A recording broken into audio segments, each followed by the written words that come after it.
are back here on the GSMC Football Podcast, and for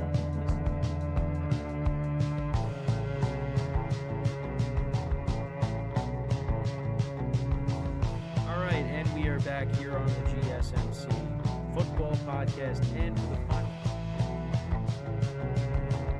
Keep yourself in the loop of everything football on the Golden State Media Concepts Football Podcast. The latest news on and off the field, be it college football, Big Ten, SEC, Big 12, Pac-12, ACC to the NFL. We've got you covered. Listen to the Golden State Media Concepts Football Podcast.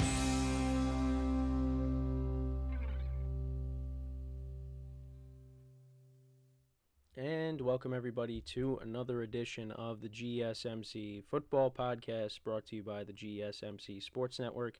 As always, I'm your host, Kenneth, and it's great to have you guys here on this Tuesday, June 4th. We have a lot to talk about on the show today. Before I get into that, just want to remind you guys, as always, to tip or donate, get your comments recognized, make sure to go to the following link. That is gsmcpodcast.net. Again, that really helps the show, makes the show more interactive between myself, the host, and you guys, the viewers. Again, that is gsmcpodcast.net. And as always, it is displayed on the ticker at the bottom of the show segment down below. So, with that being said, let's get into what we are going to talk about for today. So we're going to start off the show, talk about a couple of things regarding the Dallas Cowboys, as well as doing a recap of the receivers that got paid this offseason as well, and why CeeDee Lamb most likely is going to be the next wide receiver that's going to get paid, in my opinion, but we'll see. So we'll talk about that. Then in the second part of the show, I'll continue my schedule breakdowns. Today we will be doing the Atlanta Falcons, so I'll give you my early win-loss predictions for them. Then in the third part of the show, we'll talk about some comments made by Chris Harris on the Up and Adams show about Justin Herbert, so we'll get into that in a little bit. Then in the fourth part of the show, we will talk about Darren Waller, and he's most likely going to retire. So we'll talk about that, how that impacts the Giants. And then in the final part of the show, we'll talk about some comments made by C.J.Stroud, and what career would he rather have, Aaron Rodgers' career or Eli Manning's career? So we will get into that in the final part of the show, and I'll give you my thoughts on what he had to say. So, with that being said, let's get into the first topic, which is talking about the Dallas Cowboys, a couple of things regarding them, as well as a recap of the contracts that were signed this offseason. So I did want to bring up, first, before we got into the CeeDee Lamb stuff, the passing of Hall of Famer Larry Allen. He was an 11-time Pro Bowler. He was a 6-time first-team All-Pro, and that was from 1996 to 2001. And he was part of the All-Decades team for the 90s and the early 2000s. And like I said, he was elected into the Pro Football Hall of Fame in 2013, and he was, a big part of the Cowboys' success back in the 90s. He was a Super Bowl champion in 1996. He protected Troy Aikman's blind side. And he was a versatile player, played both guard and tackle. He also cleared lanes for, of course, Emmitt Smith running the football. And I know there were some comments made by Emmitt Smith on his passing, and he was devastated over the loss. Not good news to start off the show. My heart goes out to his family during this time. And he played for both the Cowboys and the 49ers, and his career it spanned for 14 seasons. So, again, like I said, not good news to start off the show, and he will be missed. The NFL community lost a good one. So, I just wanted to bring that to light because I know that was making headlines yesterday.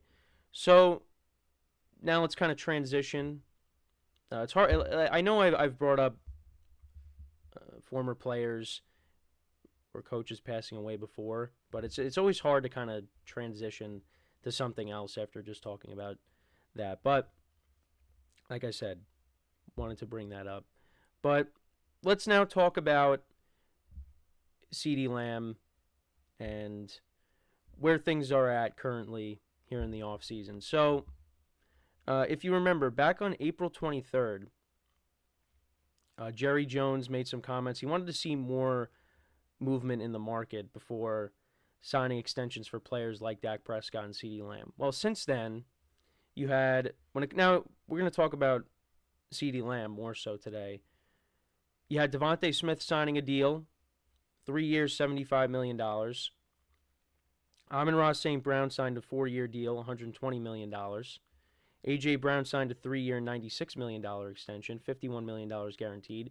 Nico Collins signed a 3-year, $72.75 million extension.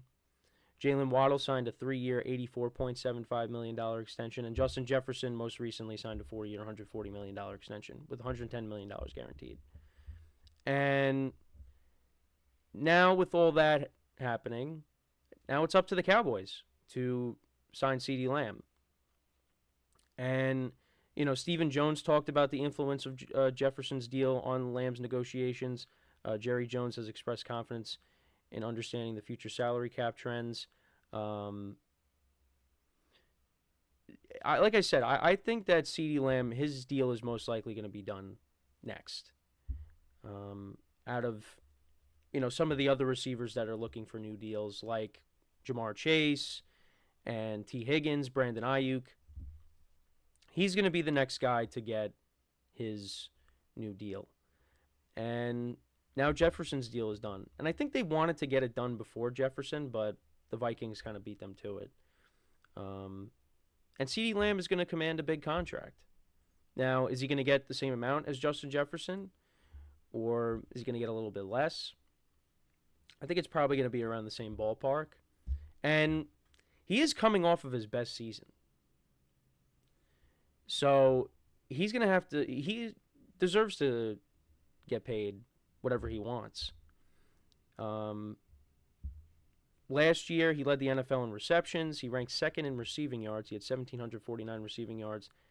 And he had over 1,800 yards, or 1,800 scrimmage yards. He set the single-season franchise record for the Cowboys in catches and receiving yards. He had 12 receiving touchdowns, which was third in the NFL, and 14 scrimmage touchdowns, sixth in the NFL.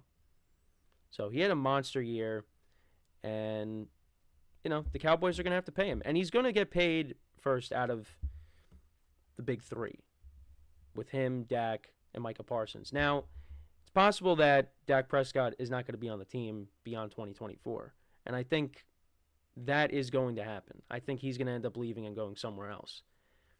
And it's interesting because the Cowboys have kind of been speaking positively about Trey Lance. So I know we talked about this briefly in our production meeting recently, but it could be Trey Lance, going forward if they bring him back. That could be the backup plan if Dak decides to leave. So I think that's what's going to end up happening. But right now it seems like they are prioritizing getting a deal done with CeeDee Lamb, and they'll see whether or not they can get a deal done with Dak Prescott. But, yeah, a lot of receivers have gotten paid this offseason, and every single one of them deserves a new contract. I mean, we saw what Nico Collins did last year. Jalen Waddle has been consistent, over 1,000 yards each of his first 3 seasons. And, of course, then you have the 2 wide receivers with the Eagles, A.J. Brown and DeVonta Smith. Amon-Ra St. Brown has been unbelievable for the Lions. So all those, and, of course, Justin Jefferson. And despite playing in 10 games, he still finished with over 1,000 yards. But even before that, I mean, he's been arguably the best wide receiver in the NFL. And CeeDee Lamb coming off of his season, yeah, he deserves to be the next one that gets paid. And then we'll see what happens after that, because you have Brandon Ayuk that needs a new deal. You got the 2 wide receivers on the Bengals that are looking for new deals. Now, Jamar Chase is probably going to get his down the line, but right now, Brandon Ayuk wants a new deal and T. Higgins wants a new deal. And we'll see about them, along with CeeDee Lamb, on when they will get their new deals. But, yeah, only time will tell. But for CeeDee Lamb, it's a matter of, when, not if. and he's going to get it with the Cowboys. And then we'll see what happens when they turn to Dak. Is Dak going to be getting a new deal with the Cowboys, or is he going to be on his way out? But like I said, I think it's most likely he's going to get a new deal elsewhere, because you're going to have a team that's going to want to pay him, because, we'll see where, the quarterback, we'll see what it's like after this year, the quarterback cycle. I don't know how I wanted to word it, because there's always going to be a team that needs a quarterback, basically what I'm trying to say. So there's going to be a team that's going to be willing to pay him what he wants, and we'll see whether or not that's the Cowboys. But they could elect to go in a different direction, and maybe they end up saying, you know what, we'll ride it out with Trey Lance and see what he's got, because they did trade for him. So we'll see what ends up happening. But yeah, that's just no real updates with CeeDee Lamb. I just kind of wanted to give a recap on some things on the receivers that got contracts this offseason, as well as, some comments that were made earlier in the offseason from, Jerry Jones and Stephen Jones. Because they've been patient with this. But now, all these receivers are getting paid, so now I think it's time for them to step up and, give CeeDee Lamb that new deal. So we'll see how much he ends up getting. I'm expecting a new deal within, I don't want to say the coming days, I'll say the coming weeks. But who knows? Maybe he'll get paid tomorrow. But yeah, that's my thoughts on all things Cowboys. Let me know what you guys think about the stuff that we talked about.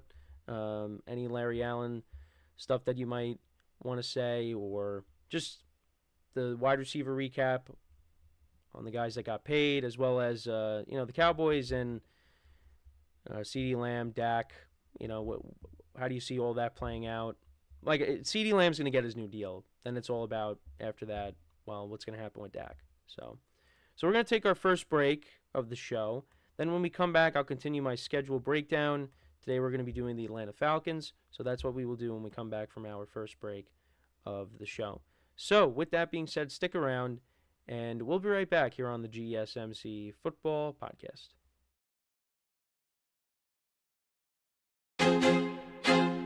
I feel like I'm losing my mind. Is everybody in the world blind? Please, Lord, give me a sign, a sign. I feel like I'm losing my mind. Is everybody in the world blind? Please, Lord, give me a sign, a sign. I wanna be the greatest. Everybody on the fake shit. I look around and feel like everybody is the fakest. I make this every day and I'm impatient, hoping one day I blow up from the basement. Statement, the top is so vacant. I don't hear shit that I think is amazing. Waiting for my day when I'm playing sold out shows for 1,000 faces. Hey, give me that crown, get in my way and to be put down. It ain't your place, all this my town. If I want that shit, then I'll get it right now. I'm losing it, the noose it fits, I'm losing shit. A stupid myth, you choose to live or choose to dip. You choose to fight or lose your grip and lose a gift. I feel like I'm losing my mind. Is everybody in the world blind? Please, Lord, give me a sign, a sign. I feel like I'm losing my mind. Is everybody in the world blind? All right, and we are back here on the GSMC Football Podcast. And for the second part of the show, we are going to continue our schedule breakdowns for each team in the NFL. And today we will be doing the Atlanta Falcons. So let's get right into their schedule. So let me change around a few things. So the Falcons, of course, their biggest move this offseason was getting Kirk Cousins for 4 years. And then, of course, they did go and draft a quarterback. But yeah, they have a quarterback change, and that was, one of the biggest weaknesses of the team last year. The biggest weakness on the team. And they're hoping that they could find some success this year, get back to the playoffs for the first time since I think 2018, I want to say. 2017, 2018, around there. Yeah, actually 2017, because they lost to the Eagles in the divisional round, and I think that was the last time they made the playoffs. So yeah, it's been a while. But now with Kirk Cousins in the fold and, the stars, the up-and-coming stars that they have on their team on offense, I think this team could get back to the playoffs. So let's kind of go through their schedule. So they start off the season at home against the Pittsburgh Steelers, who have a new quarterback themselves in Russell Wilson. So this game is going to be interesting. And then you also have Arthur Smith, who's now the offensive coordinator for the Steelers. He'll be going up against the Falcons, and he was, the Falcons head coach for a little bit. This is going to be an interesting game. I think this game's going to be close. I think, both quarterbacks might struggle a little bit because, trying to get their feet wet with their new teams. I don't know. I think I'm going to go with the Falcons. I'm going to say they win a close game here. They start off the year 1-0. Then they take on the Eagles in Philly. I think the Eagles are going to be a better team this year. And I've said that all along. I think last year the collapse was kind of a fluke. And I feel like they're going to redeem themselves. 2 new coordinators. They did make improvements on the defensive side of the ball. They brought in Saquon Barkley. I think this team is going to be better. And, if you remember last year, Kirk Cousins played the Eagles week 2, and he played really well. They almost came back. Now, of course, that was when he was with the Vikings, so it's going to be a little different now. But I think the Eagles, being at home, I think that they will win this game here. So I'm going to take the Eagles. So the Falcons are going to drop to 1-1. Then, interesting game. This is definitely a Sunday night game. And that is the Chiefs coming to town against the Falcons. Definitely could be a high-scoring game. But I'm going to have to lean the Chiefs in this one. So I'm going to take them. So the Falcons drop to 1-2. Then they take on the Saints. And, I feel like they could split. I think with the Falcons being at home, I think they'll win this game. So I'll take them here, even their record up at 2-2. Then they take on the Bucs. I think I said yesterday that they would split with the Bucs, so I'll give them a win here. So now they got themselves to 3-2, and now they take on the Panthers, and I think they should win this game. So I'll take the Falcons here. Then they take on the Seahawks. Could be a high-scoring game, but I'll lean the Falcons here as well. I'll give them the win. All right, so now, what do I have them at? So I got them at 5-2? I think so. Yeah, I think 5-2. Then I said they would lose to the Bucs. They split with the Bucs, so 5-3. Cowboys game could go either way. I feel like they could win this game, but I think I'm going to give them a loss. So drop them to 5-4 on the season. Then at the Saints, I think I said they'd split with the Saints, so I'll give them another loss there. At Denver, I feel like they should win that game, so I'll give them a win. The Chargers, the Chargers, I think could be a sneaky good team, with Harbaugh in the fold. It could go either way. I'm going to say, I'll give them, I'll give them a loss. Then at the Vikings, you got Kirk Cousins making his return. I feel like the Vikings can pull off the upset just because, hey, that's our former quarterback and we're going to want to, come out and play a really good game to beat him. I don't know. I mean, it all depends on, how J.J. McCarthy or Sam Darnold is playing. Because this is going to be late in the year, so J.J. McCarthy most likely will be playing at this point. I'm going to say, I'll say the Falcons win. Again, I mean, this is early, this is a very early schedule breakdown, so, I'm just, throwing stuff out there. Then they take on the Raiders. Raiders play really well at home. I'm gonna say the Falcons are due for a loss. I'm gonna say they lose that game. Giants come to town. I'm gonna say that's a win. Week 17 at the Commanders. I mean, we'll see at this point how Jaden Daniels has been playing. This is another former team of Kirk Cousins. I say the Falcons win there as well. And then I think they win against the Panthers Week 18. So, I had them winning against the Steelers. I had them winning against the Saints, the Bucks, the Panthers twice, the Seahawks, the Broncos, the Vikings, the Giants, and the Commanders. So I think they have them at 10 wins. So 10-7. I think that's fine. I think that's fair. Like I said, the Cowboys game I feel like could go either way. The Chargers game could go either way. I gave them the win against the Vikings. The Raiders, I said they'd lose. They're going to lose one of the two away games, either the Vikings game or the Raiders game. But then they kind of have a soft finish to the schedule, last 3 games against the Giants, the Commanders, and the Panthers. So I think those should be all wins. So yeah, at that point, yeah, we'll see. But then I had them splitting against the Saints, splitting against the Bucks. The Seahawks, I mean, that game could go either way too. The Seahawks have a good offense. Week 1 could go either way. And who knows, maybe they could pull off an upset against either the Chiefs or the Eagles. We'll see if that Eagles defense really is improved. Because like I said, Kirk Cousins carved up that defense last year. But it's different now. And then against the Chiefs, it's a home game. So they got 3 straight home games from Week 3 to Week 5. But, yeah, we'll just have to wait and see. But I expect the Falcons, to be the favorites to win the division. Because that's what was missing last year. And if they had better quarterback play, they probably end up winning the division.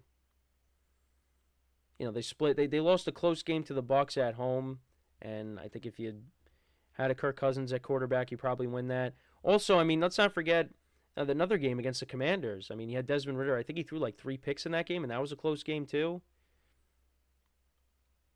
They lost to the Cardinals with Kyler Murray coming back, his first game.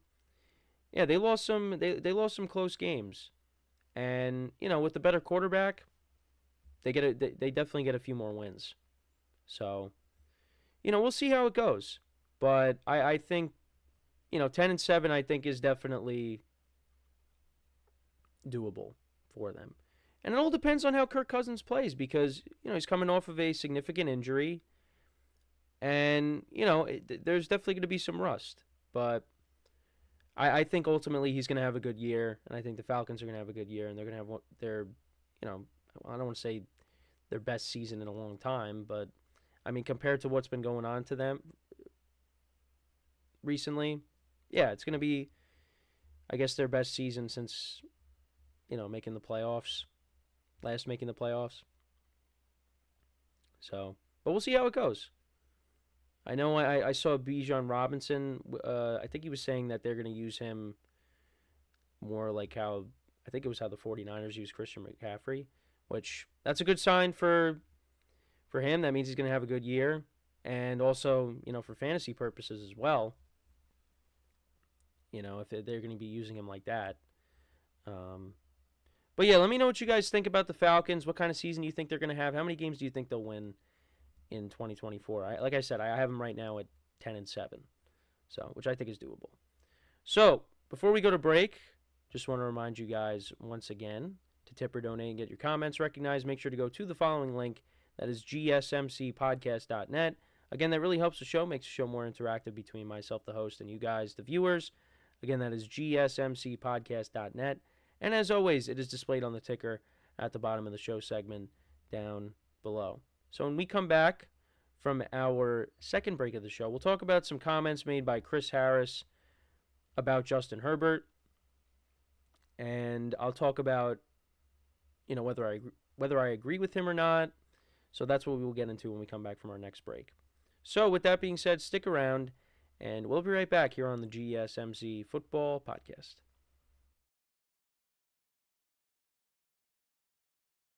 Looking for your daily fix of sports talk without having to pay for it? GSMC Sports Network is available on YouTube. Just search GSMC Sports Network. Get your fix of daily sports talk shows on YouTube, absolutely free.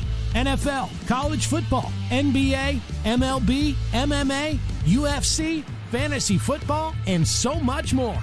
GSMC Sports Network has shows running all day long, with new sports shows starting every 2 hours. Just like on your favorite cable sports channel, except GSMC Sports Network is absolutely free. Just search GSMC Sports Network on YouTube to catch one of your new favorite shows, like the GSMC College Football Podcast, Chip Shot Football Podcast, Hoops and Heels Women's Sports Podcast, GSMC Basketball Podcast, and so many more.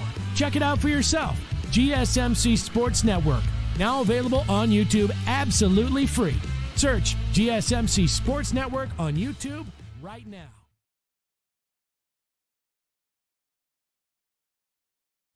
All right, and we are back here on the GSMC Football Podcast. And for the third part of the show, we're going to talk about some comments made by Chris Harris regarding Justin Herbert, and can Justin Herbert develop a clutch factor under pressure?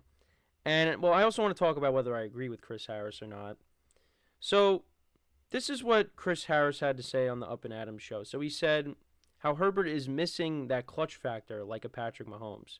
He admitted Herbert has made clutch plays, but it's that fourth quarter dominance that you could see from a Brady, that you could see from Mahomes or a Big Ben. He talked about how nervous Herbert would be late in games against quarterbacks like those. He said, I knew Brady could always bring that team back even if we were up 20. And he also said he's going to have that clutch factor to beat Mahomes because Mahomes has it. Whether or not Herbert improves, the Chargers roster isn't nearly at the Chiefs' level and doesn't look like it will be soon. Best of luck to Herbert, but I don't believe it'll be easy to start manufacturing wins against the two-time defending Super Bowl champions. So a lot to say from Chris Harris. And now he talks about Justin Herbert not being clutch.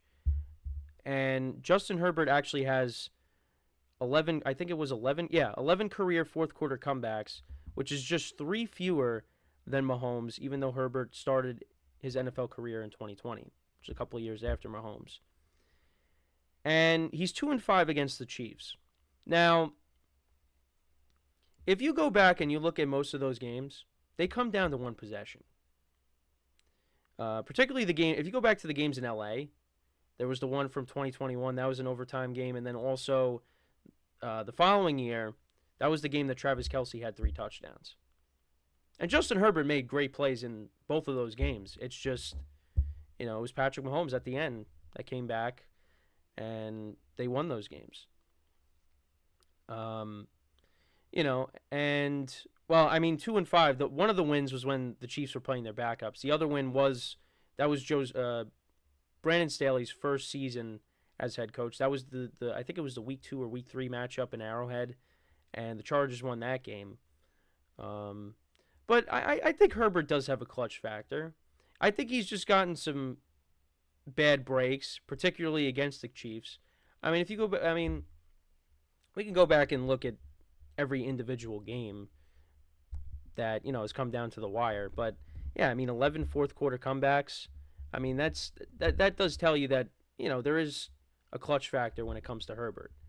But you know what? Herbert hasn't been part of a lot of big games, particularly when it comes to the postseason. He only played in one postseason game and played really well in the first half, not so well in the second half, and that led to, collapse, and the Jaguars ended up winning that game and moving on. But I think also another game I could think about is the game against the Raiders. When they could have tied and both made the playoffs, but the Raiders ended up, getting into field goal range, kicking the game-winning field goal. The amount of fourth downs that Herbert had to convert in that game. On touchdowns too. To Mike Williams, and I think Joshua Palmer as well. Those were some clutch throws there. I think Justin Herbert does have a clutch factor. But I guess for Chris Harris, he doesn't think so. But I think, like I said, you go back to that game. I know the Chargers didn't win that game, but I don't think you could blame Herbert for that loss. But, 11 fourth quarter comebacks does have a clutch factor. I think he definitely does have a clutch factor.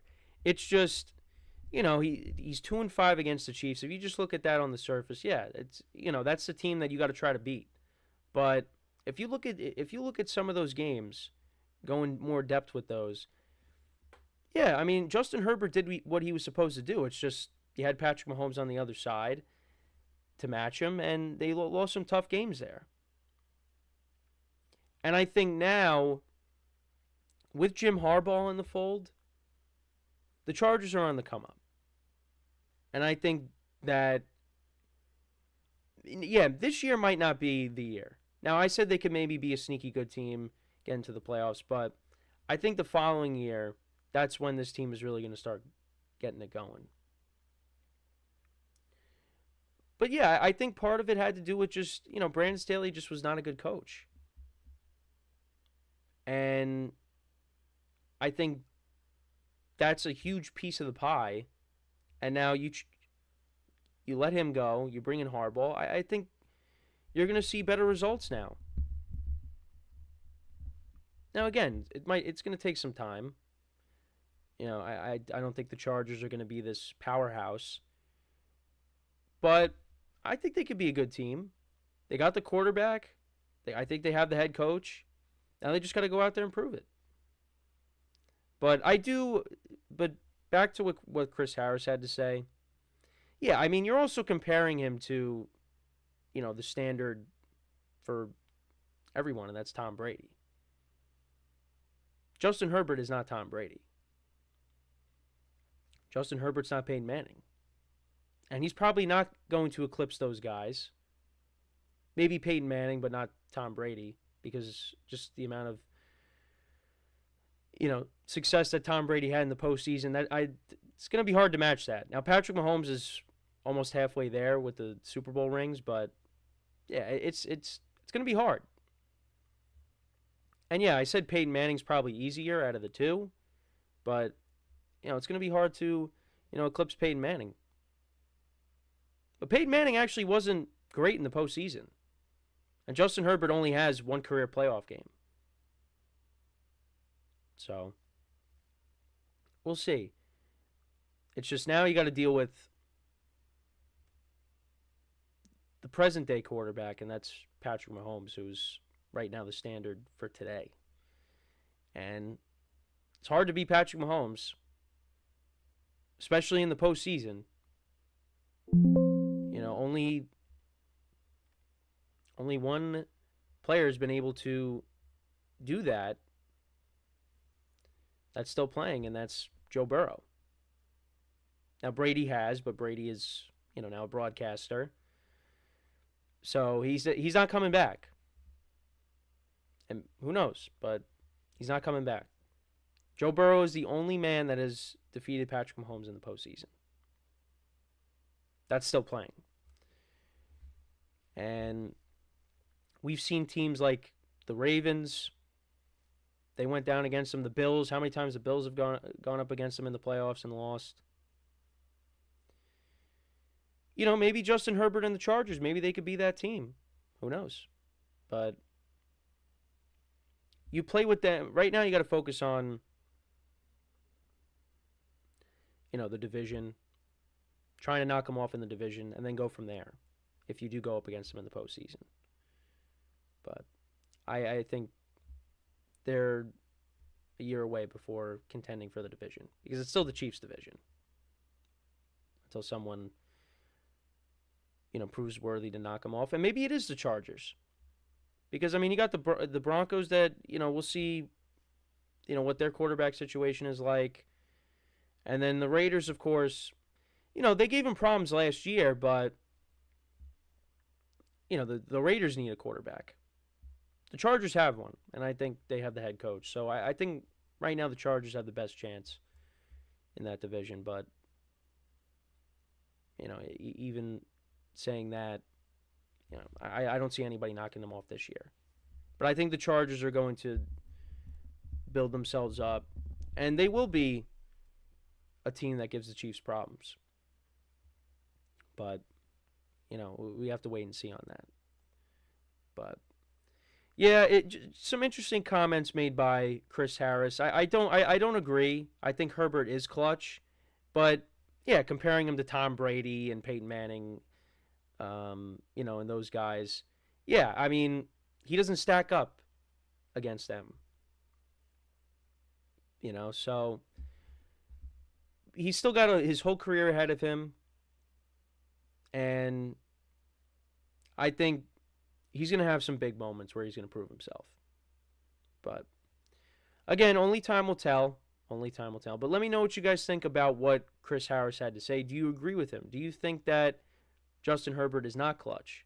And does he have to develop this clutch factor? I think he already has it. But let me know what you guys think in the comments. So we're going to take our next break. And then when we come back, we'll talk about Darren Waller. And it seems like he's going to retire. Giants are expecting him to retire before minicamp. So I'll get into that, just kind of talk about how that impacts the Giants. And that's what we will do when we come back from our third break. So with that being said, stick around. And we'll be right back here on the GSMC Football Podcast.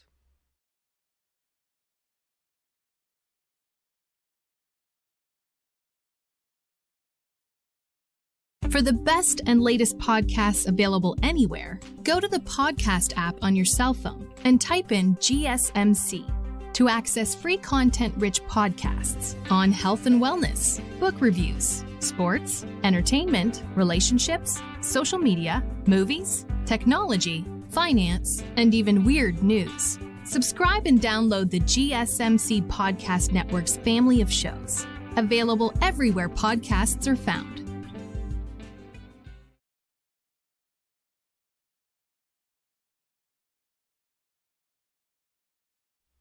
All right, and we are back here on the GSMC Football Podcast. And for the fourth part of the show, we're going to talk about Darren Waller and the New York Giants. So Darren Waller, it seems like he's expected to retire before Giants minicamp, and that runs from June 11th to June 13th. And this is something that he's been contemplating throughout the offseason. And it hasn't, I think it's been made official, but I'm not too sure. But either way, he's most likely going to retire. And last year with the Giants, he recorded 52 receptions for 552 yards and 1 touchdown over 12 games, and he missed 4 games due to injury. And Darren Waller has dealt with a lot of injuries over the course of his career. And I took a look at it yesterday. So these are some of the injuries that he suffered. He's dealt with knee sprains, concussions, hamstring injuries, shoulder injuries, fractured thumb, fractured thumb. He's dealt with a lot. And, yeah, with the Giants, like I said, didn't really play. Well, he missed 4 games. And, yeah, it's really been since the 2020 season when he was with the Raiders that he's been dealing with injuries. And when he's on the field, he's productive. But, with the Giants, it was kind of a mess last year because of just the carousel at quarterback. And, with him being in and out of the lineup, it just, it didn't really work out. And Giants acquired him in March of last year in exchange for a draft pick. I think it was a third-round pick. He signed a $51 million extension in 2022, running through the 2026 season. But, yeah, it just did not pan out at all for the Giants. And, they've been preparing for Waller's potential retirement. They added some depth this offseason to the tight end room. You still got the young tight end, Daniel Bellinger. You got Lawrence Cager, Tyree Jackson, Jack Stoll, who I think they signed this offseason as well as Chris Manhertz as well. And then they also have Theo Johnson from Penn State, a 4th-round pick. But, yeah, Darren Waller has had an interesting offseason. He announced his divorce from Las Vegas Aces star Kelsey Plum in the WNBA after 1 year of marriage. And then he also released a music video recently called Who Knew Her Perspective, in quotations, or in parentheses, about his split from Plum, depicting scenes of their relationship and its end. Yeah, that was I did watch it. Yeah, interesting, and I'm just gonna leave it at that. But yeah, it just this trade for the Giants just did not work out, and they thought Waller was gonna be, this number one option basically in the offense. I mean, the receivers, we really didn't have. Well, they didn't really have a number one wide receiver. You had Darius Slayton, you had Isaiah Hodgins, and Wan'Dale Robinson, but I mean, none of those guys are number one options. And you thought Waller was going to come in and change it and be that weapon for Daniel Jones, be that security blanket, but it just never panned out because the Giants just started off so badly. And yeah, it's just that was a flop for the front office. And even when the Giants got Waller, talking to my friends who are also Giant fans, we were like, okay, we like the deal. It's just Waller's going to get hurt at some point. And sure enough, that's exactly what happened.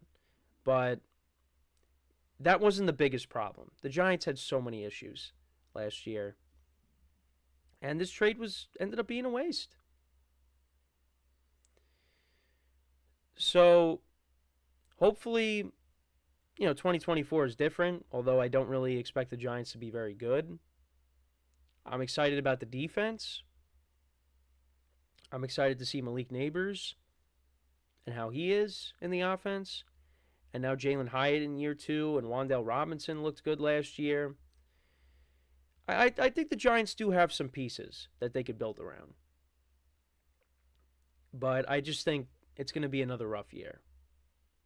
And this is just the latest of flops for the Giants. But I mean, how is the front office going to know that he was going to retire 1 year after acquiring him? They didn't know that, but I think they kind of should have. I think they should have known that he was probably going to get hurt again. But that's not the case. Well, yeah, they ended up getting him anyways, and we were hoping for a big year out of him, and it just didn't happen. So, and I remember saying, yeah, this is, this might be the best Giants tight end that they've had in years. It's just he didn't play. And now, who knows what... I mean, Daniel Bellinger in 2022, I kind of want to go back and look at his stats. Because I think that's who's going to be ultimately the number one tight end. I'm going to go back to his 2022 stats. So, 30 receptions, 268 yards, and 2 touchdowns. Then in 2023, he had 25 receptions for 255 yards and no touchdowns. And right now, he's 23 years old. He's younger than me. He's going to be 24 in September. I mean, I'm guessing that's who's going to be the number one tight end. I kind of want to take a look at the Giants' depth chart. Because, like I said, the other receivers the other tight ends they signed for depth, Manhurts and Stoll. But yeah, I mean, he's listed as the number 2 tight end in the depth chart. They still got Waller, but yeah, I mean, that's most likely going to change with Waller retiring. Yeah, I mean, we'll see. I mean, now Daniel Bellinger's got to step up, and I think they do like Bellinger, so we'll see. But I think he also had. I want to say that he had a touchdown in the postseason game against the Vikings. But yeah, so that's most likely going to be the Giants' number 1 tight end. But yeah, this was just a major flop for them. Not a good look for the front office on that move, but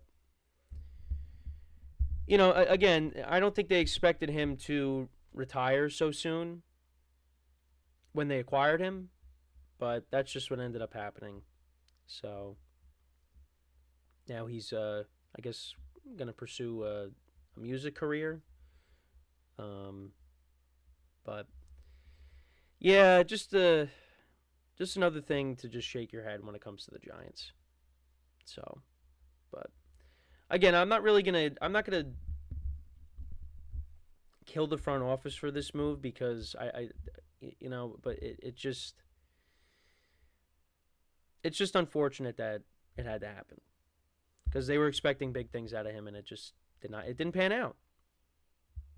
So, now the Giants got to move forward without him and just hope that other guys step up.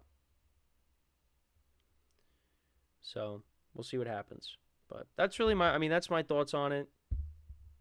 Again, as a Giant fan, I'm not really that upset over the retirement, but, you're kind of hoping that it would work out better.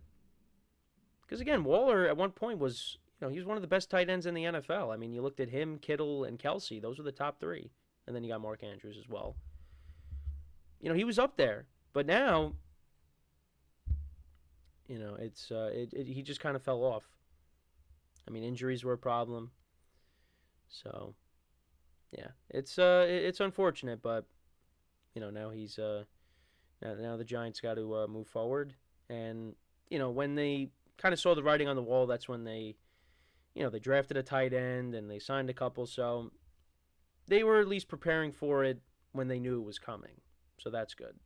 But yeah, I was wishing now that they could go back and not have done that deal, but. Yeah, so Darren Waller, he is going to retire most likely, and yeah, that's basically it. So, but let me know what you guys think about the whole Waller Giants situation. How did you guys feel about the deal when it originally happened? Because again, I thought it was good. I was like, all right, we got a good tight end, but it just did not pan out. So. When we come back now from our final break of the show, we'll talk about some comments made by C.J.Stroud on what career he would rather have, Eli Manning's career or Aaron Rodgers' career. And I am intrigued by the comments that he made, and I wanted to give my opinion on it. So that is what we are going to do when we come back from our final break of the show. So for one final time today, stick around, and we'll be right back here on the GSMC Football Podcast.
All right, and we are back here on the GSMC Football Podcast. And for the final part of the show, we're going to talk about some comments made by C.J.Stroud on what career he would rather have, Eli Manning's career or Aaron Rodgers' career.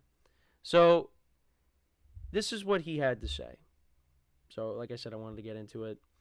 So he made an appearance on the $1 Million Worth of Game podcast, and he was asked if he'd prefer to have a career similar to Rodgers or Eli Manning. And for Stroud, the decision was easy. He said, you want the rings. Eli's got 2. And no hesitation. And that just shows, now, first of all, that shows that he wants to win. That's what he cares about. He wants those championships. And for some of you, it is hard to grasp that Eli Manning does have more Super Bowl rings than Aaron Rodgers. Now, when Aaron Rodgers won that Super Bowl back in the 2010-2011 season, at that point, Eli Manning and Aaron Rodgers had the same amount of rings. But then the following year, what happened? Eli Manning went on the road and beat Aaron Rodgers in Lambeau, the 15-1 Packers, went on and beat the 49ers, and then ultimately defeated the Patriots once again, won another Super Bowl. And then that was it. Eli didn't win another one, and Rodgers still hasn't won one. Now, Rodgers still has a chance to win another Super Bowl. And if he does, well, then they'd be tied at 2 apiece, and then C.J.Stroud would probably have to change his answer. But I think that now, he's looking at the ring aspect. So just by, hey, Eli won 2 rings, that's what I want. Okay, I understand that. But Aaron Rodgers has had far and away a better career than Eli Manning has. It's just he has one less Super Bowl. And Rodgers has made it to countless NFC championship games, but has unfortunately been on the losing end of basically all of them, except for one. And that was the year that they won the Super Bowl. But I don't know. I'd probably still take Aaron Rodgers' career, because you take Aaron Rodgers' career, you're regarded as one of the greatest quarterbacks of all time. And you're a first ballot Hall of Famer. Now, Eli Manning is probably going to get into the Hall of Fame anyways, but do we look at Eli Manning as one of the greatest quarterbacks of all time? No. He's one of the greatest Giants arguably is the greatest Giants quarterback of all time, but not one of the greatest of all times. Now, I think Eli Manning gets a bad rap. I mean, he led the league in interceptions 3 times. His record, now, if you take out the postseason, his record is 500. He's got the same amount of wins and the same amount of losses. I think he's 117 and 117, right? So we get all that. But these 2 runs that he had in 2007 and 2011,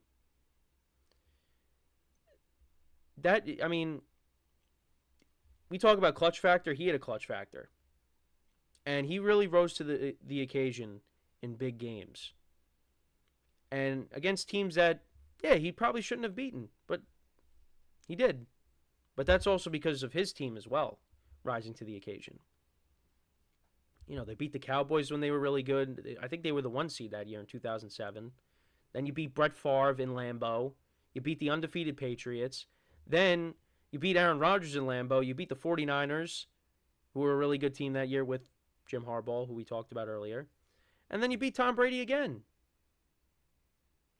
And, to start off those runs, you beat a pair of NFC South teams. You beat the Buccaneers the first time, and then the Falcons the second time.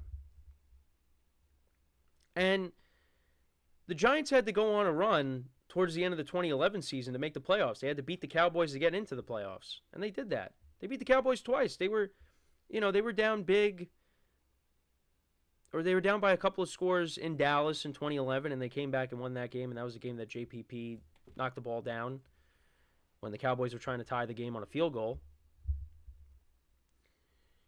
But, Eli Manning went on 2 incredible runs, and that's really what carries his legacy. Because in all the other years, there was a lot left to be desired. I think there was the 1 year where did they have home field advantage in 2008? But they lost to the Eagles. And then they did make the playoffs in 2016, although that was kind of a fluky year. That team wasn't very good, but they made it. And now, Eli, to his credit, he showed up for that game. His receivers did not. And Packers ended up winning that game. But, so you could look at the 2 runs. That carries Eli's legacy, but it's a big part of his legacy. But, for me, I'd probably still take Aaron Rodgers' career, because you still get a Super Bowl. But then you're looked at as one of the greats. But then you could also say, well, if I was Eli Manning, I took down Tom Brady twice. So it's either you're getting, close to GOAT status or you beat the GOAT twice. That's really what you're choosing. Except you get one less Super Bowl ring. Now, if Aaron Rodgers goes out there and wins another Super Bowl, well, like I said, then C.J.Stroud has to change his answer. Because now he has the same amount of rings as Eli. Now, is that going to happen? I don't know. I'd probably lean towards no. But, listen, I got the Jets winning the AFC East. I think they'll make the playoffs. Maybe they go on a run. Maybe Rodgers finally gets it done. I don't know. But, yeah, it's definitely interesting. But I feel like, again, context matters. Because I think if someone just hears, C.J. Stroud would rather have Eli Manning's career than Aaron Rodgers' career, some people's heads would explode. But when you hear his reasoning behind it, yeah, it makes sense. C.J. Stroud wants to win Super Bowls. And Eli's got Super Bowls. He doesn't have Super Bowl. He has Super Bowls. He's got 2 of them. Rodgers only has 1. So I do understand that. But for me, I'd probably rather take Aaron Rodgers' career. Just because, again, Rodgers has 4 MVPs. He's got the Super Bowl ring. He's going to go down as one of the greatest quarterbacks of all time. I'd want his resume. But yeah, Eli's got the two rings, and he's got a legacy of his own because, like I said, he was the guy that beat Tom Brady in the Super Bowl twice. No other player has ever done that. Nick Foles did beat Tom Brady to his credit, played really well in that Super Bowl, but Nick Foles only did it once. Eli Manning did it twice. No other quarterback could say they've ever done that. Because if it wasn't for Eli Manning, Tom Brady's got 9 Super Bowls. And maybe Tom Brady should have 9 Super Bowls. Because, you look at the first one. If Tyree doesn't make that catch, what are we saying now? We're having a completely different conversation. But that didn't happen. Tyree did make that catch. And that helped the Giants win a Super Bowl against the undefeated Patriots. But yeah, I at least as a Giant fan, I'm happy that, Stroud's putting some respect on Eli's name by saying he'd want his career over Rodgers. And Rodgers is a much better quarterback than Eli. But Eli's got one more championship. So Rodgers has got to match that. And we'll see if he can. And we'll see if maybe C.J. Stroud goes out there and has a great year. And the Texans find themselves in the Super Bowl. It's possible. Definitely possible. But like I always say, we will have to wait and see on that. But, some interesting comments made by Stroud. And, it's just something that I wanted to touch upon. Because it's also about 2 quarterbacks that I really like. Of course, being a big Aaron Rodgers fan. And, of course, Eli, and what he was able to do for the Giants. Like I said, gets a bad rap. But it's nice that, you have a quarterback that's giving him a little bit of respect. So, but, yeah, we'll see, how Stroud does this year. We'll also see how Rodgers does coming back. I know these 2 quarterbacks will match up late in the season. I think it's a Thursday night game. So, hopefully, Rodgers has a healthy season. I'd like to see these 2 guys go up against each other. We did see Zach Wilson go up against Stroud, and Zach Wilson had arguably his best game as a pro. And the Jets won, I think, 31-6 the score was? But, yeah. We'll see I think it's week 9 they play against each other. So, week 8 or week 9, around there. But, yeah, that's pretty much it for the show for today. Thank you guys for tuning in. Make sure to check out all the other shows as well, like I always say. We got the NBA Finals in a couple of days. And the Stanley Cup also, it'll be Game 1, I think, is Saturday. I know I mentioned it yesterday. But yeah, make sure to check out all the other shows as well. Give the other shows some love. And yeah, with that, that is all the time that we have for today. Like I said, thank you guys for tuning in. We'll be back again tomorrow, same time, 10:30 a.m. Eastern Time. And until then, I'm Kenneth Grunfelder signing off from the GSMC Football Podcast, brought to you by the GSMC Sports Network. Have a good day, and I will talk to you guys tomorrow. Take care.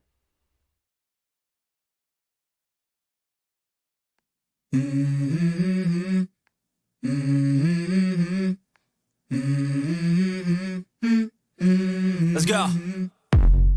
I wake up to a little bit of drool on my pillow, feel like it's gonna be a bad day.